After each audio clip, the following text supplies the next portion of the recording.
Chapter 20. They both sat staring at Anders from the table on the balcony, coffee mugs in hand, sun setting slowly behind them, leaving the sky a wonderful yellow colour. "You think Dickie is dead?" they asked again. "I guess so," Anders said. "Babs was devastated." "Strange way to go," John said. "He didn't strike me as a wild swimmer." "I agree," Anders said. "Not a swimmer or a skinny dipper." "What?" John said. "Was he naked?" "Yes, they pulled him out naked." "Must be sinister then," Andrew said. "Dickie didn't take that vest off for anything."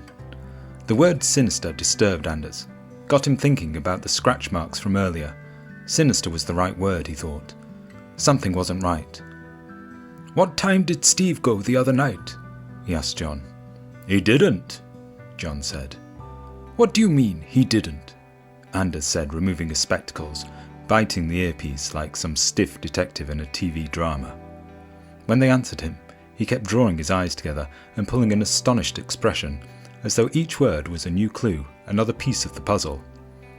"He stayed over," Andrew said. "He slept in the lower bunk, the one you sleep in when John puts the fan on, the one you slept in last night." "Okay, this is getting interesting," Anders said. "Why?" John asked. "Because Babs hadn't seen Dickie since yesterday morning, just before she gave you that money." "He's right," Andrew said, laying out playing cards on the table. "She did say that." "Yeah," John added.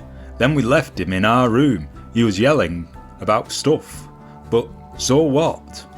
"This is extremely interesting," Anders said, pinching his lips with his fingers, nodding, watching Andrew taste John's coffee. "This tastes shitty," Andrew said. "You make it shitty." "That's how you take it," John said. "Take it thick to kill the hunger pains. It's all we got thanks to him." He pointed to Anders. "Where is the cream corn shit anyway? Some cunt had it on the kitchen top the other night." Anders studied them both. "Be serious for a minute. Can you confirm that Dickie was in our room when you left? Just him, alone with Steve?" He took the earpiece from his mouth and looked at it. "We already have," Andrew said. "He was," John said, tasting coffee, looking at Andrew. "This is all quite interesting," Anders said, stroking early beard growth on his young chin, not quite stubble, just awkward fluff. "Wouldn't you say? Rather interesting." "Does he always talk this way?" Andrew said to John. "I've never noticed before. He's getting on my nerves with it." "What's so interesting, Anders?" John said. "Spit it out." "Yeah," Andrew said. "And stop biting that earpiece. It's annoying. Just tell us. What are you getting at?" "What are you getting at, Anders?" John asked. "I have a theory," Anders said, walking on the decking. "Sit down," Andrew said. "John, make him stop now." "Shush," Anders said, trampling on empty beer cans. "You both left Dickie here, yes?" "Yes, Anders. That is correct," John and Andrew laughed. "Yes, for the fourth time, yes."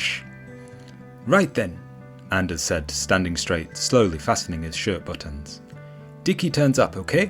Bad timing, right? Awful timing." "Sit down," John said. "You look like a gay detective." Anders ran across the decking. "John, please be quiet. I want to get this out. I have a theory." He crossed his hands, walking like a pigeon.